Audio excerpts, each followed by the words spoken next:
Da-da-da-da. Welcome to the Field to the Deal podcast. We are live. Scott McCluen, the GM, joining us.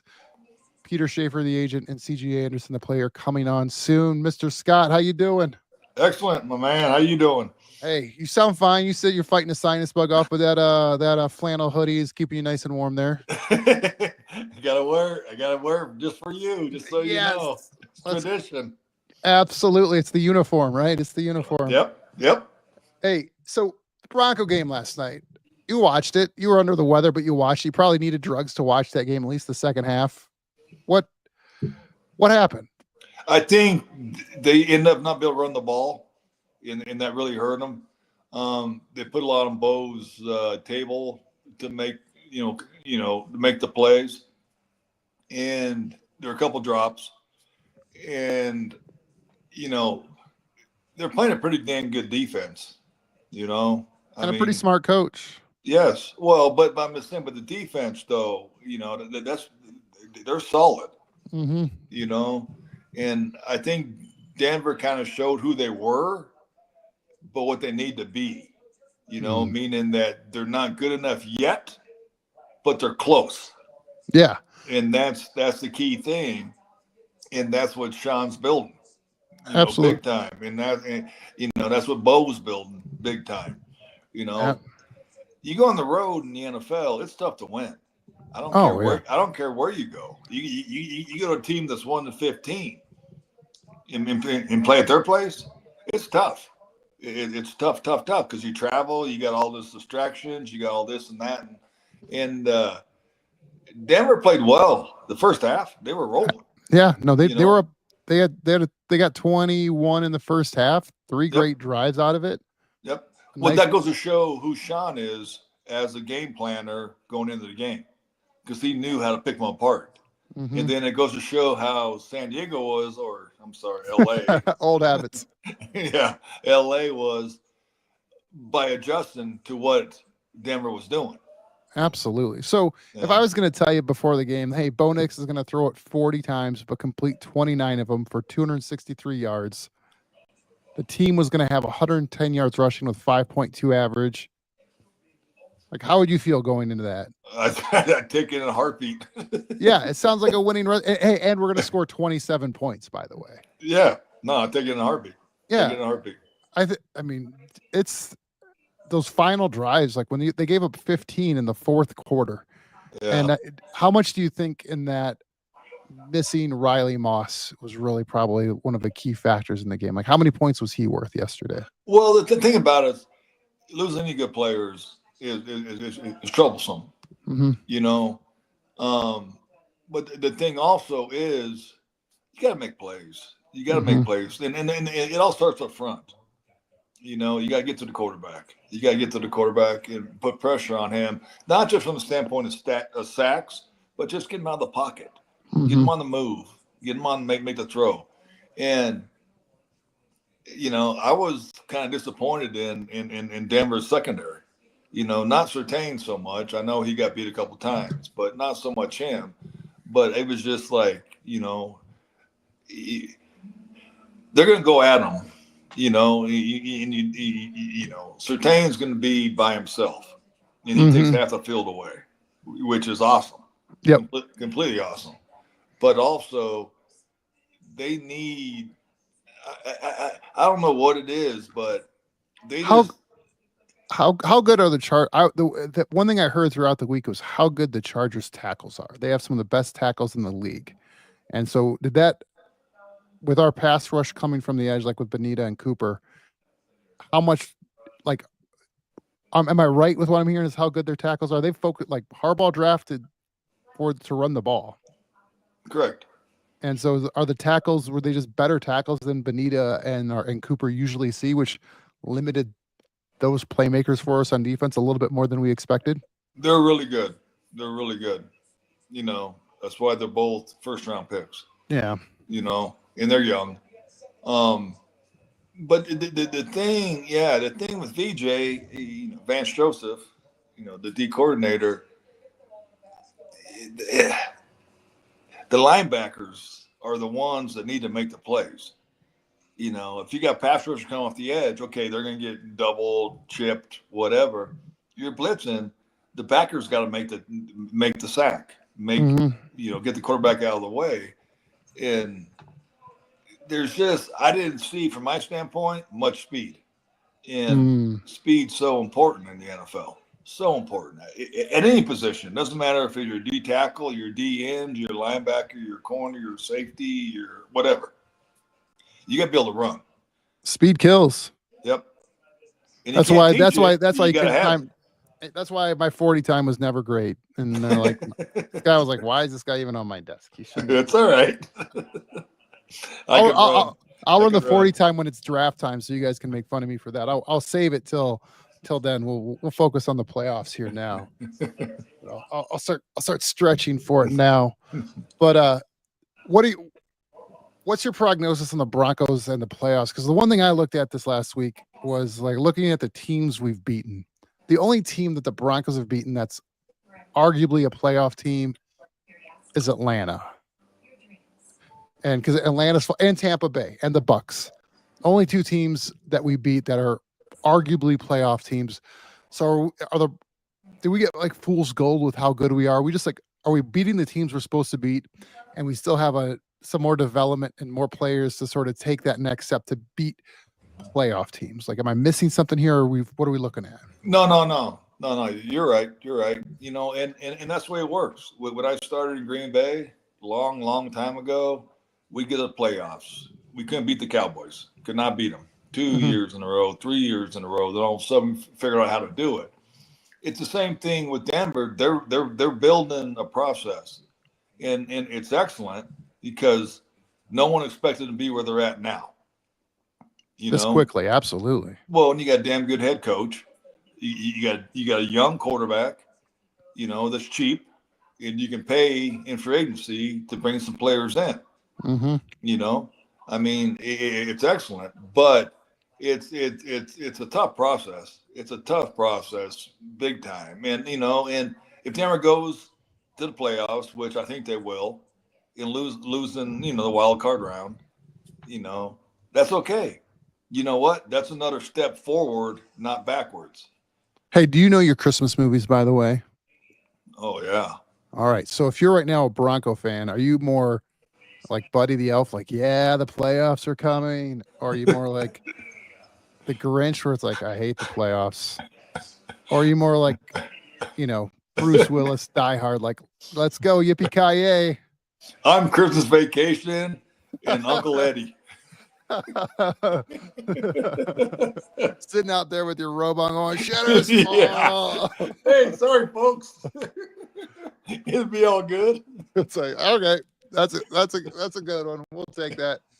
But something I want to talk to you about, which I know you love college football, watching the guys and watching the teams. Yep. The first 12-team playoff starts tonight. Yep. And the game I'm immensely interested in, because I'm from the Midwest, is University of Indiana going to South Bend to Notre Dame to play in front of Touchdown Jesus. What are you thinking with that game, with Indiana players going to South Bend on a cold, wintry day? I think it's freaking awesome from the standpoint of the fans. I think it's great for the whole state. And of course outside the state, Notre Dame's universal, of course. But I think Notre Dame gets them good. You think gets them good? Like, it's a 6. Notre Dame's favored by 6.5. Yeah, I think it's gonna be more than that. Yeah. I think Notre Dame's that good over it. Like, Yes. Indiana's had a pretty weak schedule overall. Hey, partner, I've been in this thing 30 years. I'm not a Notre Dame fan of players. I'm not. But what they've done this year, they're a good team. Okay. They're a really good team. And not knocking Indiana at all. They had the year they had, and that's awesome. They way overachieved. Yeah. Power to them. Absolutely. So then the winner of that game is playing Georgia, who has a bye. And the news stories that are coming out now are saying Carson Beck may be out for the playoffs. Yep. How does that change, that landscape of that bracket? Changes a lot. Beck's the first, second round player coming out in the draft. Oh, wow. Yeah. Yeah. So I mean, not having him it's like losing your best player. Wow. And so sometimes if we've seen this in the past with certain teams, like when the quarterback goes down, and like Peter says this all the time, where the numbers change, and where it's like now Notre Dame or Indiana, probably Notre Dame, they don't have much film on how Georgia's going to run their offense, so they have to take some guesses. And True. is that that's a huge advantage for Georgia, despite say having a less talented or experienced quarterback in the spot? Well, no, there's a lot of sense to that, but also when you're defense, you're D coordinator, and you're a player and all that, you just make plays, plain and simple. Doesn't matter if you go to the high school tomorrow, and go out there and play. You have no idea where they're going to run, but you know what? You're going to try to make a play. Yeah. So I mean, it is what it is now. But when you start losing good players, that's when it trickles in, because all of a sudden now you got, okay, well, he's going to be a good player, but he's not yet because he's a freshman, he's a sophomore, and then you look at it, you're like, okay, well, son of a gun, we got these D coordinators, same in the NFL, same in college. They're intelligent guys. They know how to identify stuff and trick stuff and deceive the quarterbacks. And if you can't run the ball, then you're really screwed. Didn't this happen with Clemson, something similar, when Trevor Lawrence came in when he was a freshman? Am I getting my freshman quarterbacks mixed up in the past? I think it was Deshaun Watson was maybe playing and got hurt, and then Trevor Lawrence led him to a few games towards the end of the year. Yeah, you're right. So it's like sometimes it's that new spark too. Yeah. Well, no, and it is, but still, it's still experience, and it's still, when you get to the nut cutting time, which is like legit right now. I mean, this is big time football. Oh yeah. You want someone that has experience and lived it and felt it and knows it. No, absolutely, and that's the experience. I mean, they're playing in the All-State Sugar Bowl, no matter who they play, and it's going to be a big test, big environment, fun environment. But for a freshman, it's going to be a challenge too. Oh yeah. So the next game on the docket that I'm curious what you think is Saturday morning. SMU going to Penn State. Good luck, Texas, going to the cold. How cold is it supposed to be up there tomorrow? I think they said 29. Oh. Yeah, let's check. What's the good old ESPN machine saying on that? Oh my, that just seems. How much of it? Like, how much do you love that teams have to go on the road to because I can't think of a college team that's got a dome. That's their home field. Maybe Syracuse maybe have one. Oh yeah. No, but there aren't domes in college football much, so it's now all of a sudden you're playing in December and in the weather instead of playing December in a dome or in the Rose Bowl or something fun. So yeah, here, okay, for Indiana and at South Bend, it's going to be expected, like you said, 28 degrees. Oh yeah, let's go. That's real football now, right? Big time. All right, all right. SMU Penn State. 10 o'clock in the morning, our time, 26 degrees is what it's expected. Yep. Do you think those Dallas boys are going to have some extra gloves on and hand warmers in there? They have no idea what they're in for. No idea. But the thing about it is, partner, I played in a lot of cold games. When you start rolling as a player, you don't feel it. Your blood's flowing, your heartbeat's going. You don't feel the coldness. Now, if you're on the bench and, sitting for 5 minutes while the other teams, offense is on, defense on, whatever, then you start feeling a little bit. But once you start moving around, you're okay. But yeah. It's just the boys from Texas, they're not used to that stuff. I mean, don't get me wrong. They get ice storms. I get that. Yeah. Everything shuts down with an ice storm. I was living in Fort Worth years ago, and it was winter time down there, which was glorious because I grew up in Ohio. So you're like, oh yeah, it's warm down here in Fort Worth.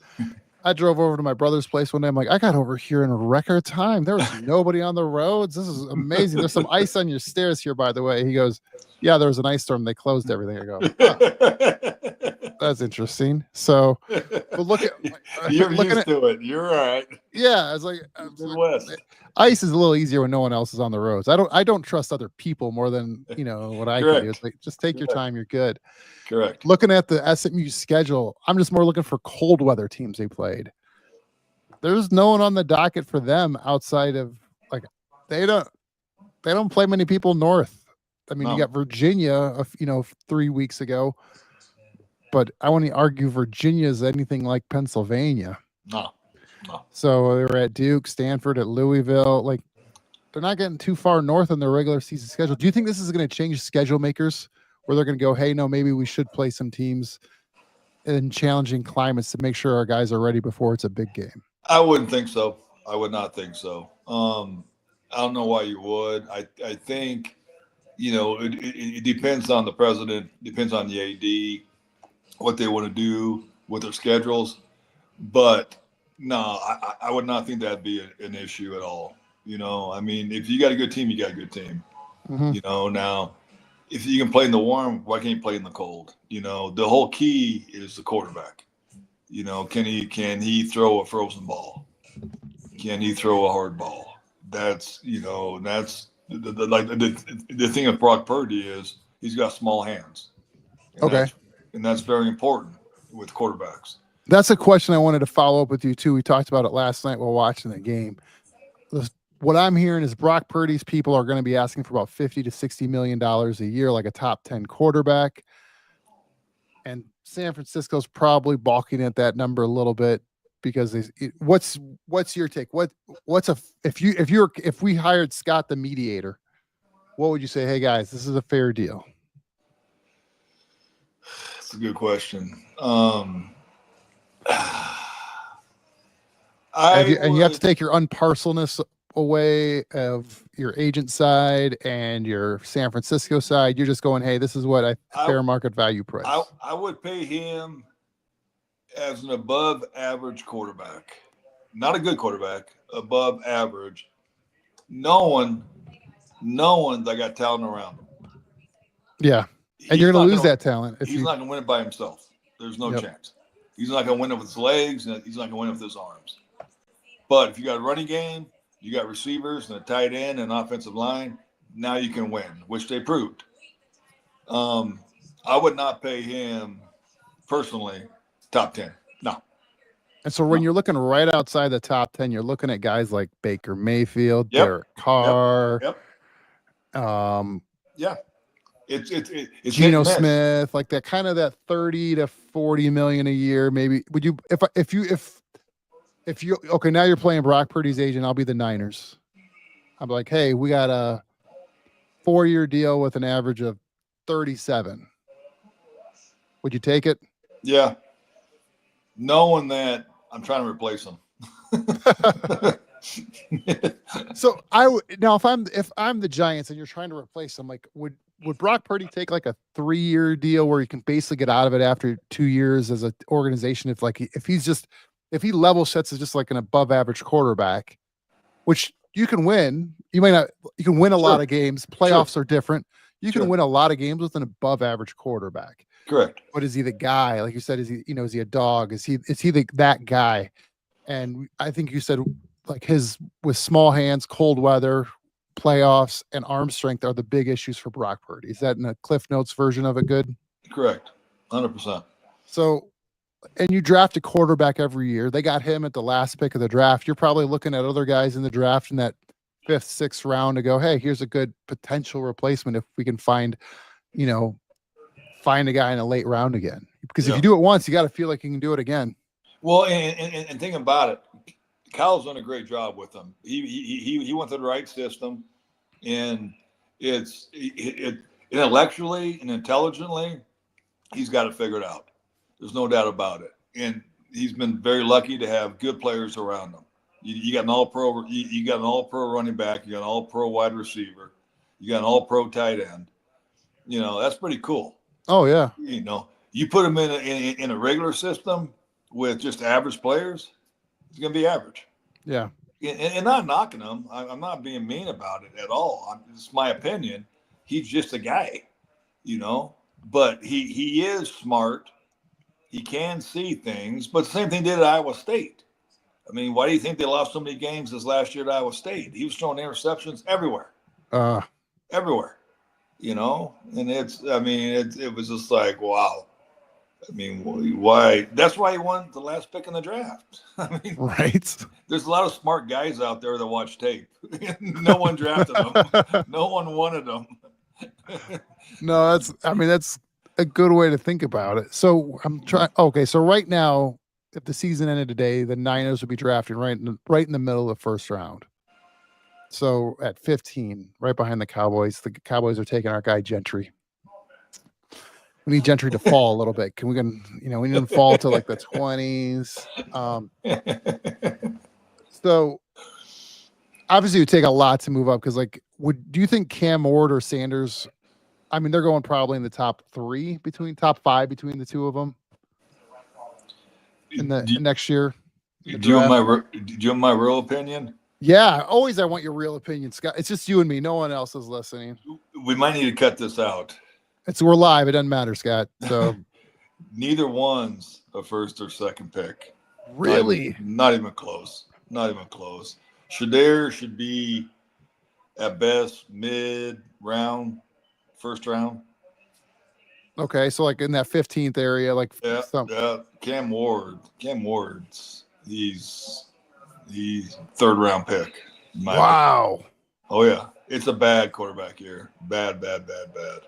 Wow. So if Cam Ward came out last year with the 6 quarterbacks got drafted in the first 12 picks, where would he land? Where do you think he would?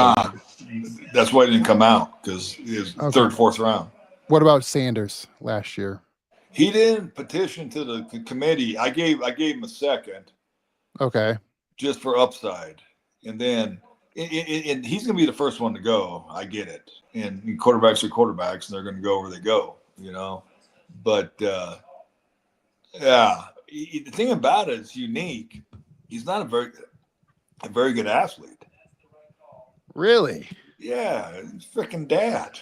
Think about it.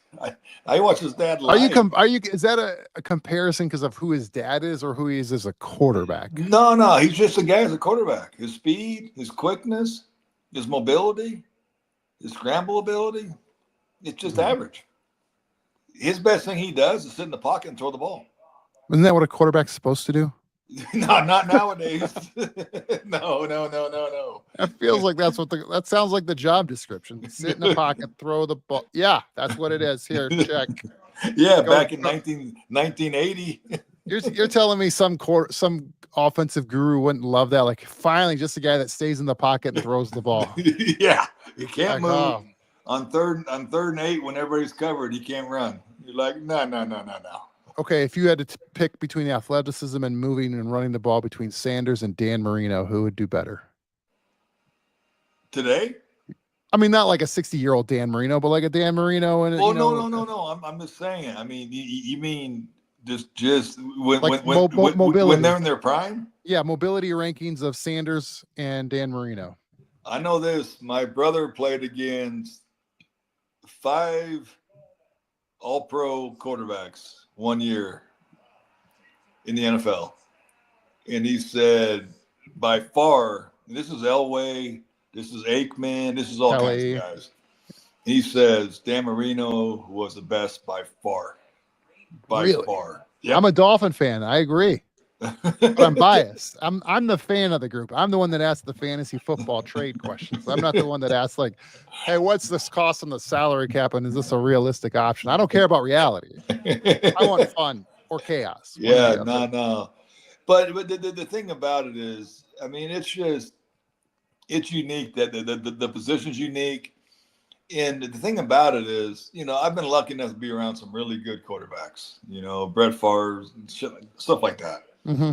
And, some can do it by themselves, but majority of them need the help around them. They need the old line, they need the running game, they need the tight end, they need the receivers. It's the ultimate team sport, really. Like, you can't. It is 100%. You can't, and the skill sets are so differently. It's not like basketball where you can go hey, just get the ball to LeBron again, just get the ball to Jokic again, just get the ball to them again.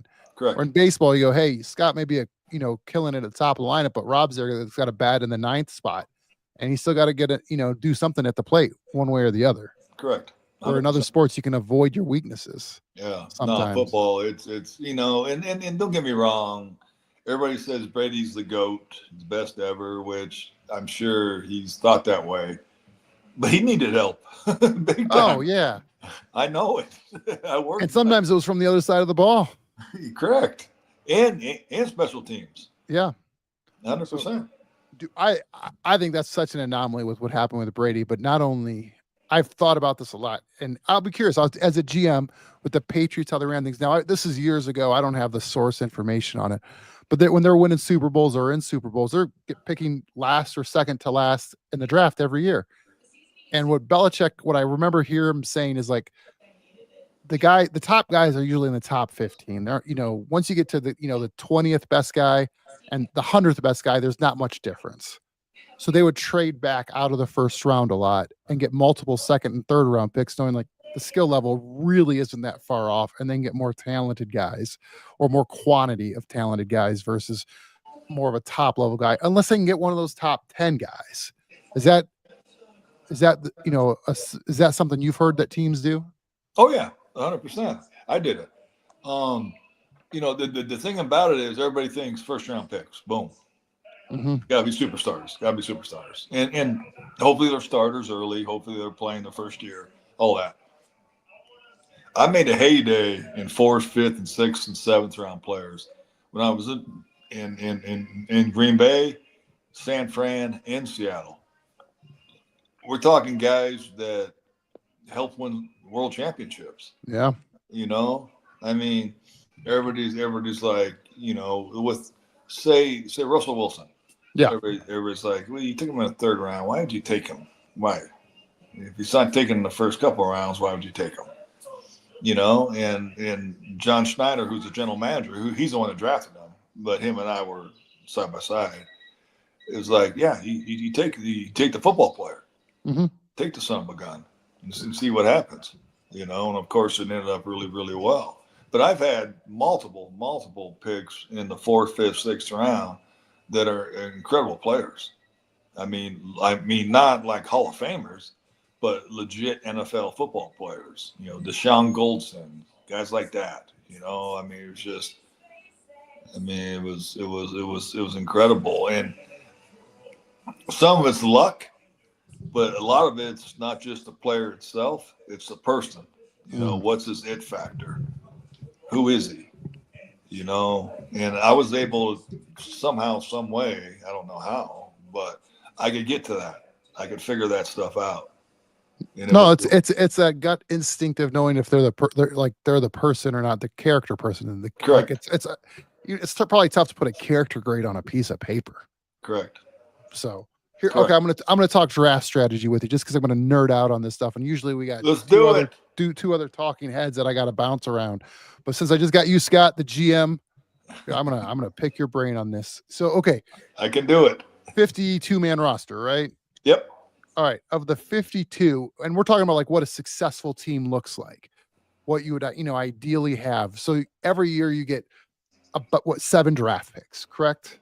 Well, vary back and forth, depends if you trade or trade back or whatever. You default with 7. Yeah. So you got 7 guys. So it's like in a 3-year span, how many of those guys? So you have 21-ish draft picks. How many of those guys do you expect to be on the roster? Well, it depends on your roster at the time, big time. Mm-hmm. Like my first year in San Fran, it's 2005. We had the first pick. I mean, mm-hmm. I got hired. That's why I got hired. They're the worst team. We had 14 picks. We had 12 guys make it, and we had 8 make the 53-man roster at that time. Wow. So you have 8 rookies make the 53-man roster. Yeah, but we were that bad. Yeah, the bar wasn't that high to make the team. Correct. Now, if all of a sudden you're a good team, you're picking 25 to 32, then it's tougher for the 3rd, the 4th, the 5th, the 6th, the 7th to make it. Now, you hope you get lucky.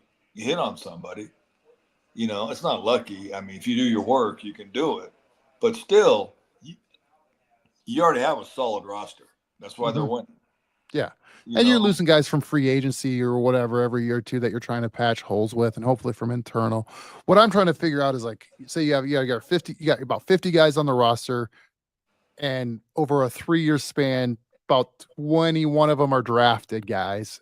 At some point, some of these are re-signed guys that you drafted, but now are on second contracts, yep. and free agents that you took from other teams. And what a good balance looks like. It's kind of like a portfolio. I'm guessing like on my E-Trade account, there's certain stuff I want dividend stocks. There's certain stuff I want high risk because I want to actually get my kitchen redone at one point in my life. Stuff like that. Like how are you balancing your roster and going? And it's different. Like, but when you have a winning organization, there's probably you look at it and go, like, oh, we had 8 rookies make it. Well, we had a lot of free agents guys leave because when you win the Super Bowl and guys are free agents, they're going to go demand money somewhere else. They're like, it's not worth for us to pay Desmond Howard this money anymore. Well, the thing is, the way you look at it is, okay, are we a good team? Are we an average team? Or are we a bad team? Do we have depth or no depth? What positions we need to add at? And the thing plays into a lot is the coaches. Just saying, listen, I'm planning on changing our cover 2 to this or whatever. I need this kind of player. Which is cool. But when it came down to me and I made the final say, I was always like, no, it's I'm taking the best football player overall. I don't care what he is. He can be a guard, he can be a center, he can be a freaking safety. I'm taking the football player because I know he's going to help us out to win games, and I know he's going to bring an attitude in the personality that I want in the locker room, no matter what, no matter what.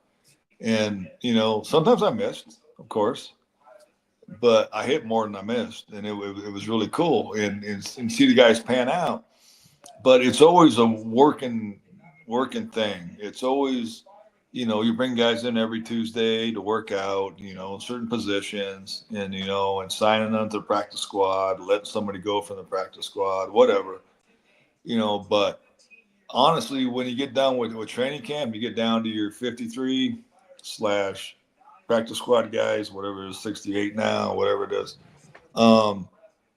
That's your team. Mm-hmm. That's your team. That's who you're rolling with. Now you can make a trade, but they're tough during the season. Tough. I've done it many times, but we were so bad it didn't matter. It's probably tough because they don't get the install time in the in the preseason.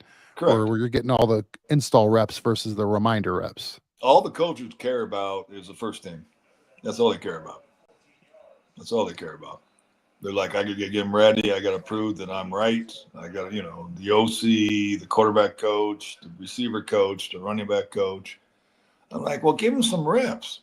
I never forget. It was my second year, and we're flying to Chicago, and I sat next to Mike Nolan, who's the head coach, with the 49ers. He's like, listen, I'm going to start your guy today or tonight, whatever it was. I'm like, cool. I'm like, all right, I've already told you that many times. We training camp was good. The first preseason game was good. He said, no, I'm going to start him tonight. He had 17 tackles in the first half. He got on the plane. He says, you were right.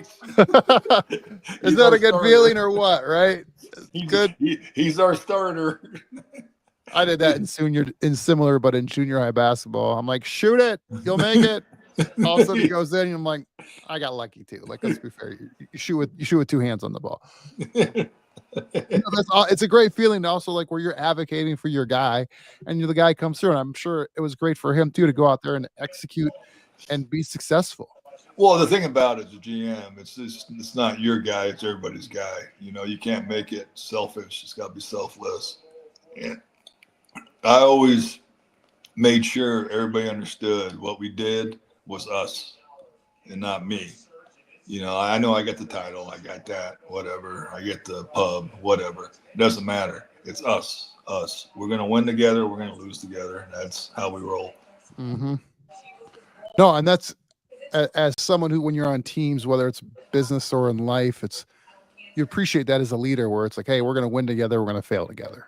We're going to hit our number together as a sales team, or we're going to miss our number together as a sales team. Correct. No, that's a great way to think about it. I want to go back to college football on you. My ADD brain's jumping around from sports to topic, but at least we're staying with football. Clemson and it's Texas. Better in politics. Oh, yeah. Hey, by the way, you missed it yesterday. I don't know if you were all drugged up with your cold medicine. That was. But speaking of drugged up, we had Pac-Man Jones with us last night. Was there a problem there?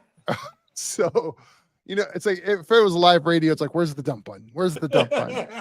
But and I would have just been like, slow down. We got to let the dump button reset. But it's burning out here, fellas. It's burning out. But he's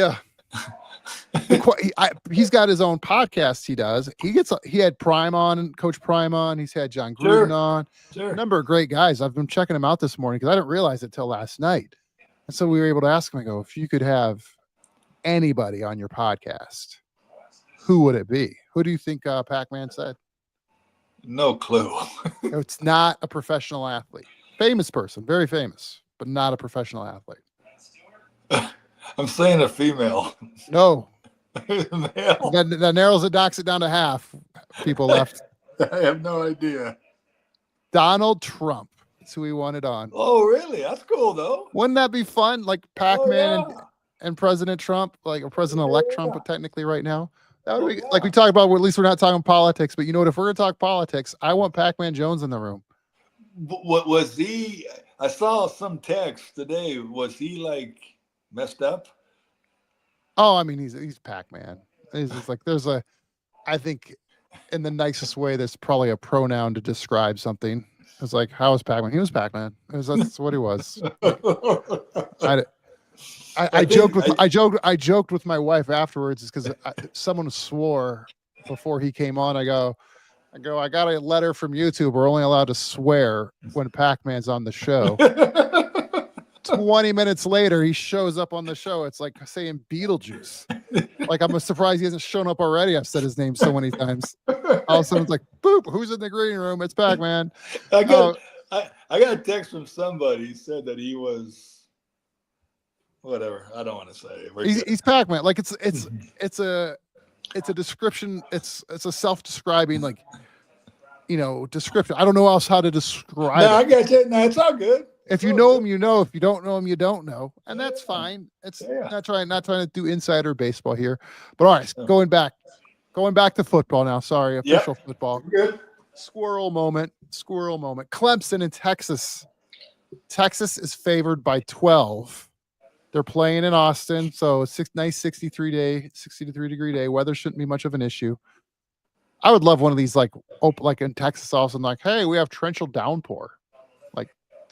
But Clemson and Texas, who you got? Texas, hands down. Yeah, they have 2 first round tackles. Yeah, they're a good team. They're a good team. It looks like that's the largest spread of the first round too by number of points. No, they're a good team. They got 2 quarterbacks. Urs, if he comes out, it's going to be probably 1 or 2. Which he will come out, and then Arch. There's rumors of him actually going to Oregon for $4 million. Well, and he might, but he knows next year he's not going to be the starter. It's going to be Arch Manning, who's a good player, really good player. No, but they got a talented team. No, I wouldn't be surprised if Texas can win at all. Wouldn't surprise me at all.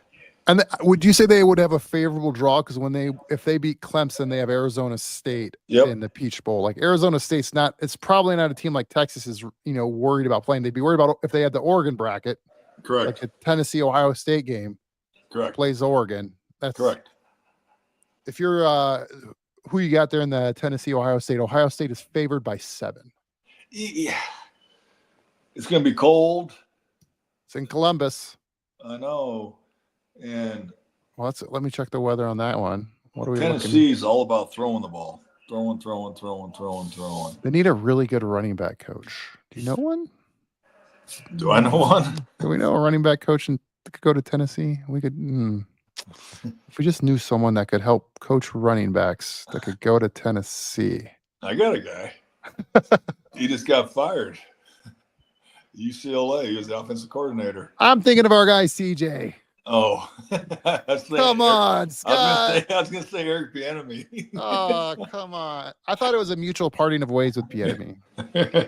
Yeah. So it's how my first 3 girlfriends broke up. It was mutual. Yeah, right. 28 degrees in Columbus kickoff. Cloudy, moony. So, yeah, I mean, it's a 2 to 3 favorite for Ohio State. They're 65% in the matchup predictor on ESPN, according to ESPN Analytics. Gotcha.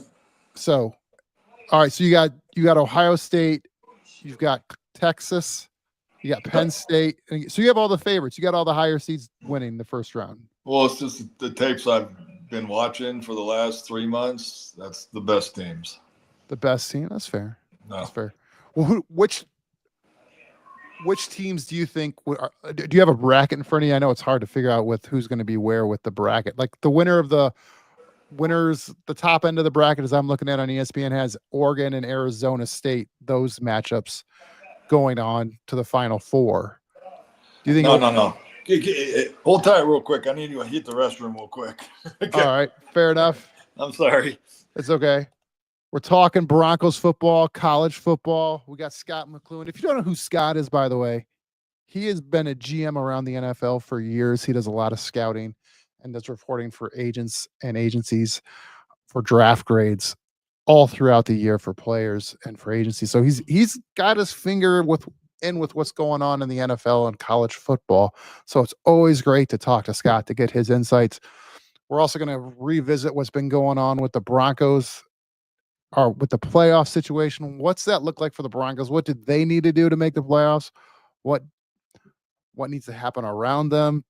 Are we going to make the playoffs? Like, how's our anxiety level with that? Are we more like the Grinch right now? I don't know about the playoffs. I hate the playoffs. Are we more, Buddy the Elf? Here, the playoffs are coming. Yes, the playoffs are coming. We're gonna make it. Are we more like Bruce Willis and Die Hard, where he's like, yippee-ki-yay, let's go. We got some work to do. What's going on? We got to fix some things. Where's the cavalry? What are we looking at here for the Broncos playoff situation? So we're going to look at that. And we also want to remind you those, if you're watching and you have a few extra dollars, remind you about the Red Cross and what they're trying to do. We're trying to raise money here to help those in need this holiday season. They've fed a lot of people, housed a lot of people. Go to redcross.org/gift. If you can give a few dollars, if you got a few extra dollars to end the year with, I know it's tight for a lot of people, but if you're in a position to help, they would appreciate it. We would appreciate it. So thank you so much for any help you can give them, and we appreciate it. So Scott's coming back. If you got questions, put them in the comments. Ask the GM time. He doesn't really answer my fantasy football questions too much, in case you're wondering. He's not a fantasy football guy. He's a real football guy. So we will get that figured out as well. But I'm going to ask him my fantasy football questions because it's playoff time for me. About that. Scott, welcome back. You solved all the world's problems while you were gone. All of them. And even one you're like, I didn't even know that was a problem. Well, we solved it because that's what we do here. We're problem solvers. What was the problem you solved? If you got a problem, I'll solve it. Cool. No. That's a good man. All right. I was bringing up the question, just talking to myself and a few of my closest friends. Like, are we concerned about the Broncos and their playoff aspirations this year? We know we've overachieved. We've won 9 games. Vegas had us at 5.5, and there were even funny pundits who thought that was a little, generous of 5.5 wins this year. Now, we've doubled them up basically, or gotten close to it. We're getting greedy now because it's like anything else. Like, when you're at the craps table, you're winning. You're like, hey, take your winnings. Nope, I'm going for more. Like, what's the expectations for the Broncos now this year going into final 2 regular seasons? Are we a playoff team, Scott? 100%.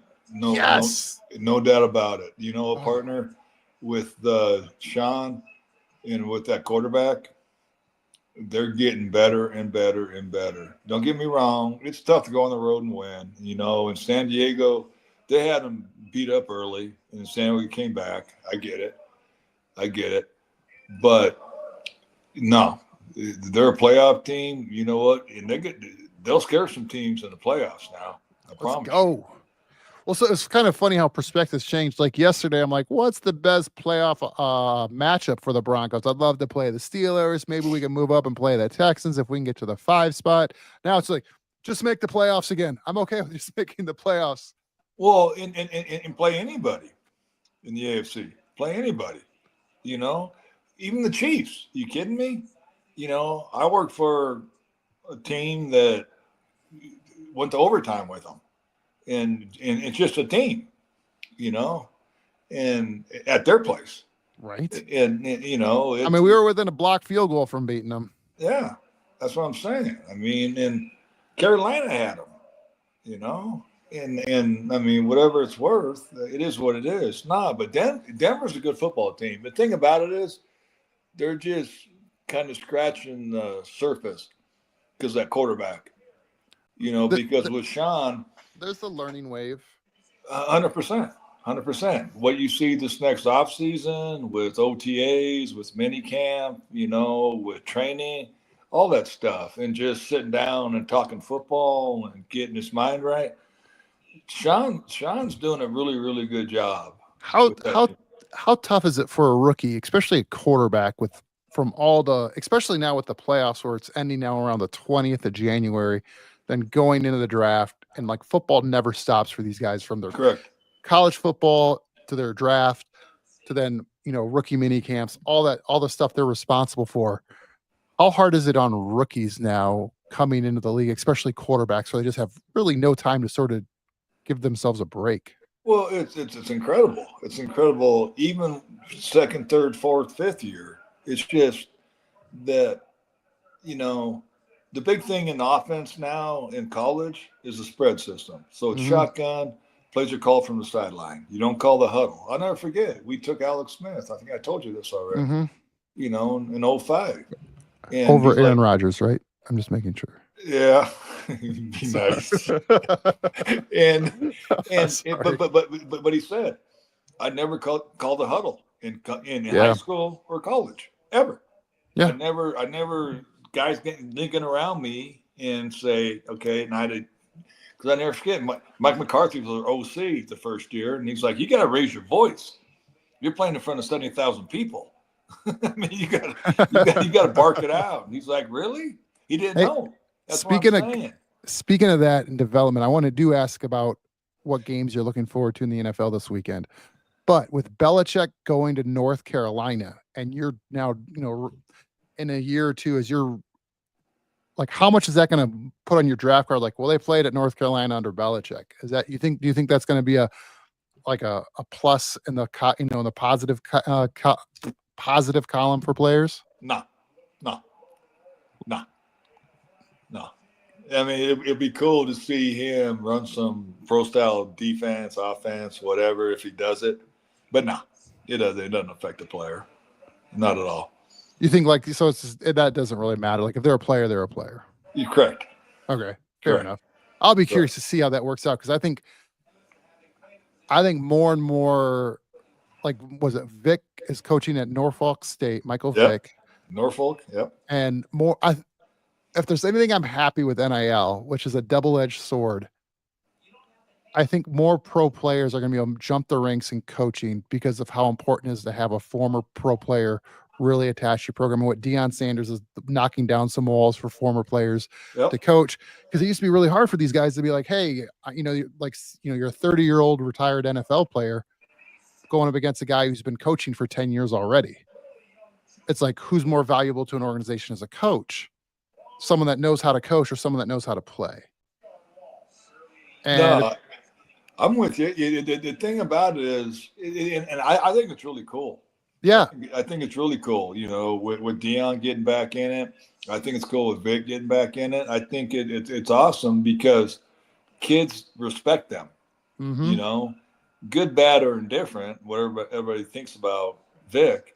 It's still good. It's still good for football because you know what? He can affect guys in a positive way, young guys in a positive manner. And I think I'm a huge fan of second chances and opportunities. Everyone Yeah. makes mistakes in life, and that's one of those where 100%. it's one thing if you kept making the same mistake, and then for all I've made everything we know, 100, just so you know. you what? 100 mistakes I've made. 100. I got a. That's it. Dude, I might have you beat by noon today. So, but hey, week 16, we got some games this week. We got some Okay. Saturday games. Yep. We got the Texans and the Chiefs. Yep. Are you excited about that one? It'll be interesting how healthy Mahomes is. I hear he's a go so far, but you never really know till game time. Yeah, but still, you can go. But, the Texans have a pass rush now, and they need to wrap up the number one seed. Of course, you want home field, 100%. And Andy knows that. And Andy knows it bigger than life. But also, you don't want to put a wounded dog out there that's going to get beat up. So it'll be interesting how the game starts. Very interesting. The afternoon game or the later game is Steelers are going to the Ravens. Black and blue division. Steelers own them. Isn't that crazy how Tomlin just has Lamar Jackson's number? But the thing that's funny about it is, Rob, is the fact that you can have more talent on one side or the other side, whatever, boom, boom, boom, boom, boom. But it's just like they have them. It's such a where it's also not copy and paste. You think like, oh, they when a coach figures a player out, everyone's watching that film going, we're doing the same thing to stop that. We're going to try to stop Scott. This is how we're going to do it. This is how Mike Tomlin did it. It's not copy and paste. It's just it's a mindset. And I don't understand it, and I guarantee I never will. And I've been around this son of a gun forever, and I still can't figure it out. That's crazy. Well, it's beyond crazy. It's just like Sunday it's not a mindset because every year you have different players. Oh yeah, no, and it's And I think part of it maybe is the rivalry, and like I will say, Tomlin does talk a lot about like similar to what you say as a GM, but like where he's going, we want Steeler guys that are play Steeler football, or that mindset that they're looking for, and it's eliminated certain guys. I'm sure that would have been great players for him. We're like, no, you're not a fit here. Yeah, I don't understand it. It's just because you got to figure the better team's Baltimore. Oh, 100%. Hands down. Let's who Vegas thinks is the better. Baltimore's favored by 6.5. Yeah, that's how much better that everyone in the world thinks they are. And Steelers actually have an extra win than they do. Yeah, but that's what I'm saying. But every year, you got Lamar Jackson. The guy's been the freaking player of the year 2 years. What out of the last 4? Yep. Whatever it is. Yep. And the son of a gun. But he can't beat the Steelers. He's like 1-4 against them.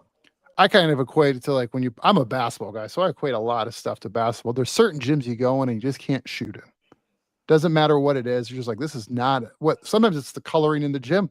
There's some gyms you shoot phenomenal in, and you're like, well, I wonder why. Just like the depth is right, the lighting's right, everything. You just see everything really well. In some places you don't for whatever reason, and for whatever reason, there's just like. And I'd have to look at the stats. I'm not like he doesn't win games. I don't think like Lamar, you also go like, boy, he plays bad against Tomlin. They just figure out ways to beat him. Yeah. So on Sunday games, the one I'm on the early slot, I'm kind of interested to see is actually the Lions and the Bears, the Thanksgiving matchup. It's not going to be close. Is Caleb Williams broken already? No. He's going to get a new coach. He's going to hopefully they hire the right guy. And I don't know who it is, but it's got to be an offensive-minded guy and make sure that they have the right quarterback coach. No, he's fine. He's going to be special. I don't know that, but he's going to be good.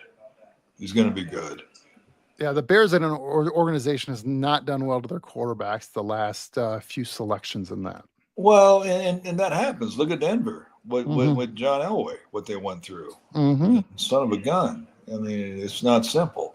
But you find the right one. He has a chance to be I guarantee he has a chance to be a good quarterback. Okay. Guarantee.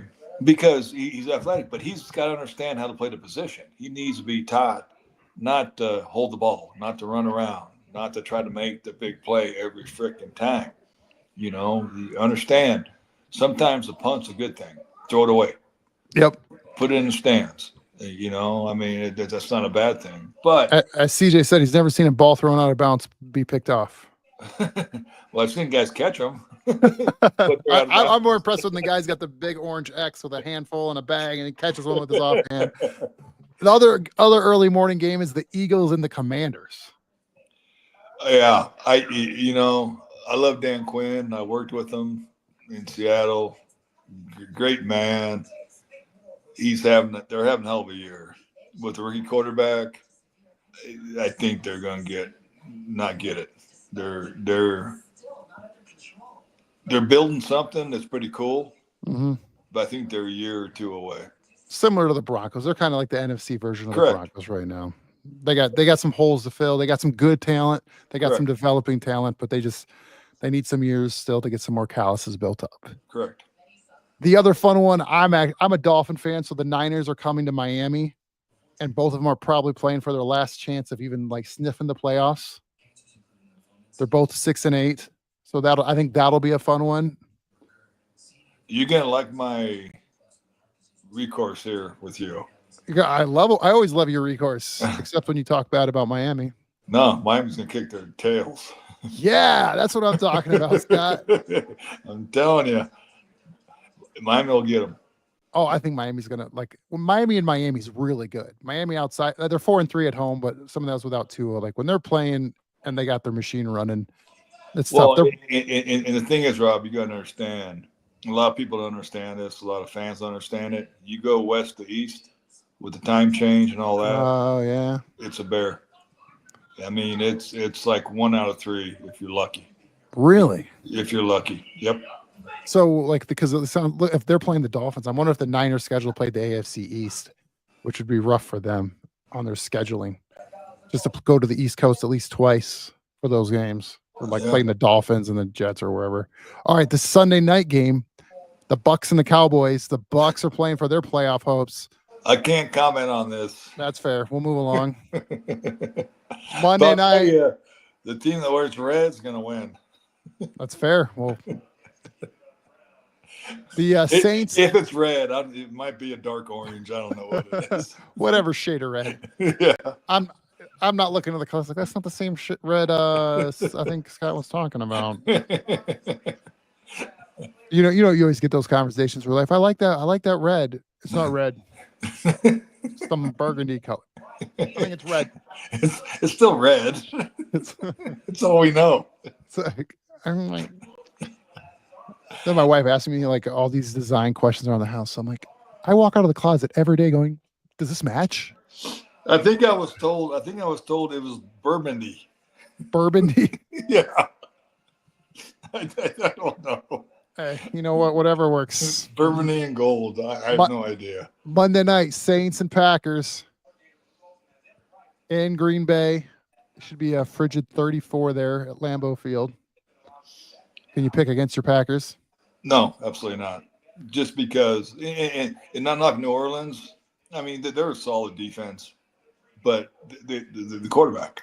Yeah, I'm actually really pleasantly surprised with what happened with Jordan Love. I thought he had a rough first year as a starting quarterback. He did. And you kind of thought oh, maybe they moved on too quickly from Rodgers, but they had a plan, and maybe it was a little expedited with everything, but they had a plan, and good for them. Brian Gutekunst is a good friend of mine, and I was in Vegas 2 years ago, before they named the starter, at the Shrine All-Star game. And, of course, all the personnel people are there, watching practices and that kind of stuff. And I asked them, I said, honestly, because I kind of trained him. He was young when I was in Green Bay, and I was young too. But Ron Wolf said, "Can you train him?" I'm like, "Yeah, I got him." So I grabbed him. Oh, he came and almost tackled me, and jumped on my back. He's like, "What's up?" and I said, "What about your quarterback?" He says he's going to be really good. I'm like, you serious? He's like, yep, he's going to be really good. He says he's got to figure it out. Wow. Yeah. I'm like, cool. Good for you. That's Talk about an awesome. organization that's, I mean, when's it like, I can't remember my lifetime when they haven't had a legit starting quarterback. In Green Bay? Yeah. Like if you're a Packer fan, like, no, I'm a Dolphin fan. I moved to Denver. So, What about Mikowski?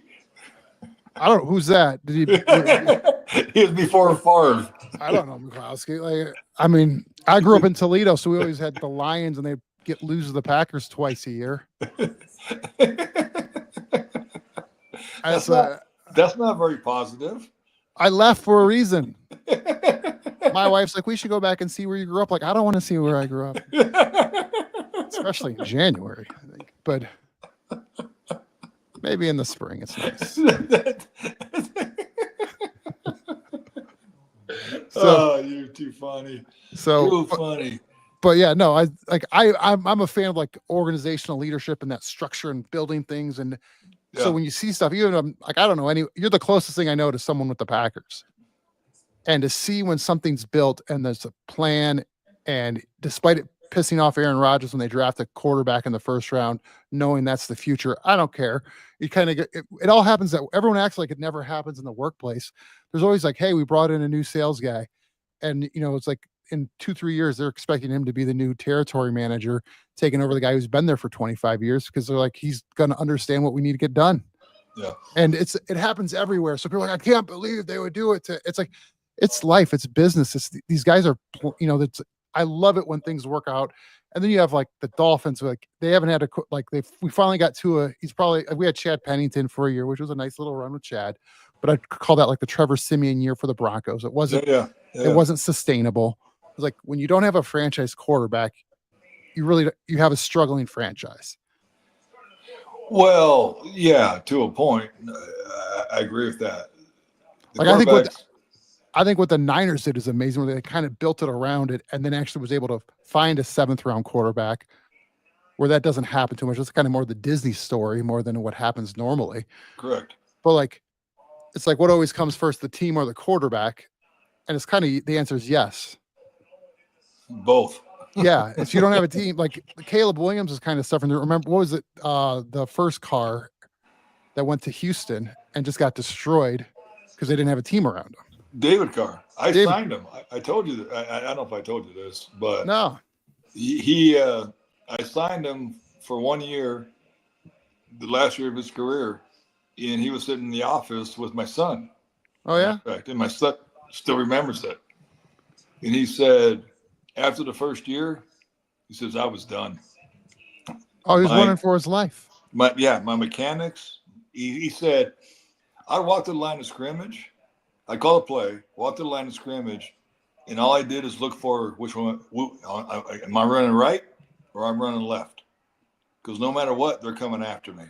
Oh yeah. And he says, I've never been the same player since, and he wasn't. No, he wasn't even close.